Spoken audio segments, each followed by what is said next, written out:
Hi, it's us again. Welcome to another episode of Digital Data Podcast. We are still continuing with our amazing series where we interview female politicians, and we are coming from the angle of how tech and democracy intermarry. I'm Cecilia Maundu. I'm a broadcast journalist. I'm a digital security trainer. I work at the intersection of technology, human rights, and journalism. And I'm going to give this opportunity to my guest, who is extremely young, to introduce herself and just tell us how the elections were and what is her ambition for her people. Welcome. Thank you so much for having me here. My name is Heather Wanzila. I'm a teacher by profession, a founder of a community-based organization called Ignite Vijana Initiative, and I champion for girls' rights, especially teenage girls. Like I see in my community, a lot of girls get pregnant and then that's how their future ends and it gets cut. But I champion for girls' education rights and even having them transitioning back to school even after giving birth. I'm also a politician. I ran for the deputy gubernatorial seat in Machakos as a running mate to Rose Mulwa. So as I talk, I'll be concurrently using we or I because we were a team. Yeah. So What a dynamic duo, two women leading a county. It would have been something so amazing to see. There's so much hope because it's still 2027. Yes. So tell us, how did you get your passion for politics? So this is how it started. I wasn't planning to vie actually. I had the plans, but then again I had some commitments. So I had a plan before 2022, but then when 2022 reached, I had to change my mind. But then again I was supporting politicians that were vying from Machakos. The MCA, we had a young MCA from our ward, and also I had friends that were also vying all over. So I was very much active in politics and I was pushing the youth agenda. So in one of these events, when I was pushing for a friend of mine who was vying, actually Rose was in that meeting. So she identified me and she was like, by the way, you are very ambitious, you talked very well, you know how to articulate issues and matters the society is facing. What do you think if I made you my running mate? Because I want you to push the youth agenda. Having a young youth deputy governor, I would have been the first, so to say. So yeah, and then that we rolled down and that's how it went. I told her, why not? This is a great opportunity. Even if I don't get to get the seat, I will have my own personal experience, which would be very great. And it's true because you have, at 26, you have your whole life ahead of you. I know. So, what was the experience? The experience when vying, especially being that I'm young, I'm small-bodied, and I don't.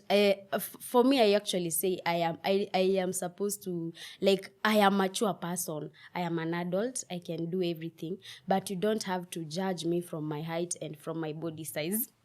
So when in the ground, hey, wewe ni kasichana kadogo hivi, mbona unataka hiyo kitu kubwa hivyo?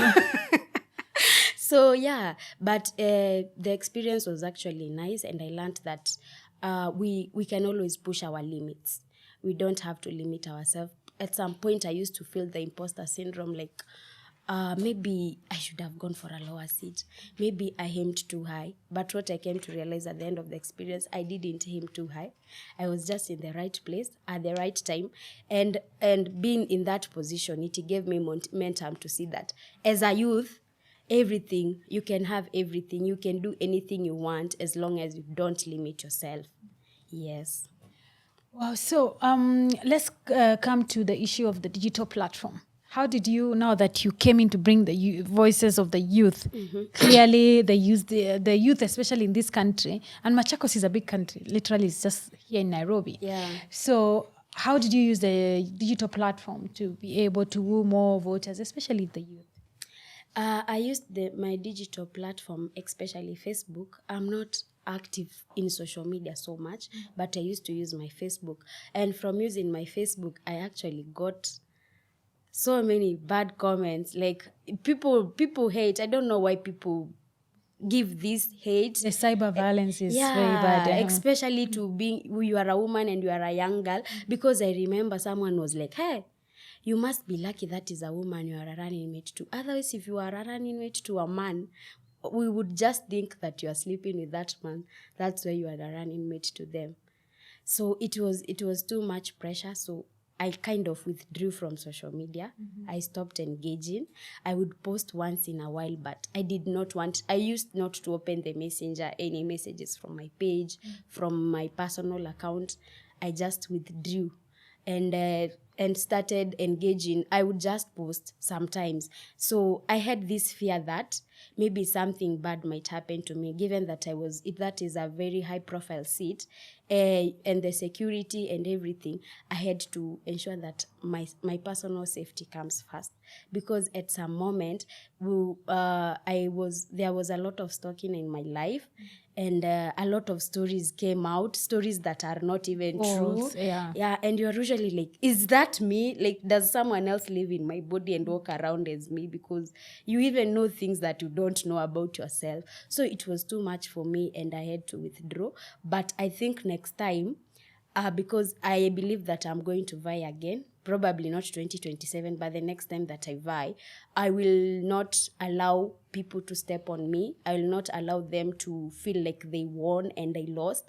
I will just stand on my case and be sound and know that even if they said these things, I won't consume them. Like, I'd have a strategy team and have a social a communication strategist who is consuming that for me, and I would push the limits, because social media, it's like a small world where we all live and we can connect with a lot of people. It's true, because the main agenda of perpetrators of online violence, or what we call cyber violence, is to get you off the digital platform. You see, and after you left, which sometimes I always say is very subjective. Maybe you leaving is what gave you sanity, but we always encourage that don't stay away for too long, because there are voters you would have reached out to through that platform. Sure. But now, as we say, it's always a learning lesson now that you know better. Okay. When it comes to the issue of finances, yes, I know you are a deputy governor, so maybe the amount of resources you're putting is not as much as like a candidate will. Yeah, but how did you manage to get your resources and all that? We had friends and family actually supported us very much, and my running mate, the person I was running mate to, she had resources. I cannot say they were enough resources; they were limited. But she had come up with a strategy where she had been able to connect with other people in other networks, political and organization and governmental organization. They funded us. But at the end of the day, it is never enough, because we used to give ungas, like we would carry a whole lorry, and when we come back, we have nothing. And Machakos is big. Machakos is a very big county. It starts here in Nairobi, goes to Kiambu, and then it goes to the other part of Isiolo. So it's a very big county. And then the problems the people are experiencing, that's a high profile city. They expect you to have money. Yes. You can't talk to them and leave them with nothing. You will talk to them, address the issues. They will say, yes, we are going through this. Education is a problem. Water is a problem. This is a problem. But after that, and Mushaelewana, you are in the same sink, like this is the problems you are facing. And if you elect us, we are going to solve these problems. And actually, we solved even some of the problems before we were even in the seat. Because at some point, Machakos, there was a fire in Machakos. We had to call fire extinguishers. We had go and look for water, because Machakos actually faces a problem in water supply. So we had to get canisters from all the way from Nolongo to Machakos town and put off the fire. And the other thing that we did, we were supplying gloves in Machakos level 5 hospital. You can imagine a big hospital like that, the doctors did not have gloves. And there were so many problems in Machakos, but I think what I learned from that experience is that people expect you to solve their problems there and then. Like if we go and talk to instantly. But we are a microwave generation. No, we are a microwave country. One thing's done there and then. So the way we were giving out the flour, tunapea watu hadi inaisha, and some people don't even get. Oh. And then people are hungry. They and then when we are campaigning, it's that time of the year, like now, like in August, there are no rains, and also it's very sunny, and there is no source of income whatsoever from agriculture, and those people do when it is rainy. So people, those people that Machakos being more of a rural county, a lot of people practice farming, and when it is not raining, people cannot practice farming. So we had to solve problems like when someone gets your contact, my kids have not eaten, or can you send me money, can you do this? A lot of problems. My kid has been chased from the school. What can you do as a governor? You can help me now because I am going to give you my vote, so you need to solve my problem. People have a lot of expectations. Of ambitious expectations. I think that's why I'd put it. So I would also want you to, what recommendation would you give someone else who is vying? Or you never know, politicians say, I'll not vie again. 2027, I'll see your poster somewhere. And then I'll be like, okay, so what recommendation would you give to somebody who wants to vie? What I would say from my learning experience is that push those limits. Don't settle for less, and don't let anyone step on you, because out here we are all struggling. It's like when you give maize to cuckoos, every cuckoo wants to pluck the maize. So it is what is happening in the political space. Everyone wants to grab. So if you can, get what you can and push those limits. Don't feel like you are too young. I used to feel like I'm too young, but if I went again, I would really push the limits. I would go for it with all my heart. Like, I wouldn't limit myself to my age, to my height, to my tribe, nothing. I will just go for it, and the rest would be history, because I feel I gave it a shot, but it's like I was one leg inside, one leg out, because I was like, this looks, it's a nice idea, but I'm not so sure about this. And then also when it comes to the party, you have to have a party that is known in the rural places, because the political party determines a lot. We were vying with a party that was not well known, and that played to our disadvantage. So for me, the next time I'd go into politics, it's but either we need to go move big away or from go that. home. You know why? Because there are good candidates who will not be part of major parties. We need to move away from the idea that we are voting parties. That's why we are voting losers. Sorry to use that word. Because of parties. So I think also you guys who are there, educate people. Parties not... It is the individual, what they are bringing to the table. Look at you. As long as you are, maybe you had way better agenda than the current governor. But because of the parties that you guys were in, you were not selected. People need to move away from that thing. I think that is one agenda. When it comes to money and the issue of party, people need to stay away. We need to kill that culture. Mentorship, like let me speak on the parties first. There was this forum I was on, and it was like a political gathering. We had politicians from Wiper, and now we had politicians. You know, Wiper is strong, very strong in Kambani. So, and then we had politicians from our party. So when that politician was speaking and campaigning for their candidate, they really insisted on the party part. We are voting the party from the top to the bottom, and that's so back. It's so back driven. Yeah, and that's like, why you need to speak out. Yeah. Because we end up voting people that won't articulate our issues. We voted the party, so we and in that forum, I actually told the people, if you vote the party, you'll still have the same recurrent issues you have been having since in 1990s and in the 2000s. Those are the same problems you're going to experience, because we vote the party, not the individual, and we do not hold the individual responsible. So we won't ask them, because we voted the party. You are MCA, you gave the party. The MP, you gave the party. But it's time we moved from that. It's time we actually, as a society, and we did the civic education and told people it's time we moved from the party. It's doing more harm than good, for sure. It does. Because you vote a 6-piece and you never meet that person. Some people, when they get nomination, that's it. That's it. And they don't live, like MCAs don't live in their wards.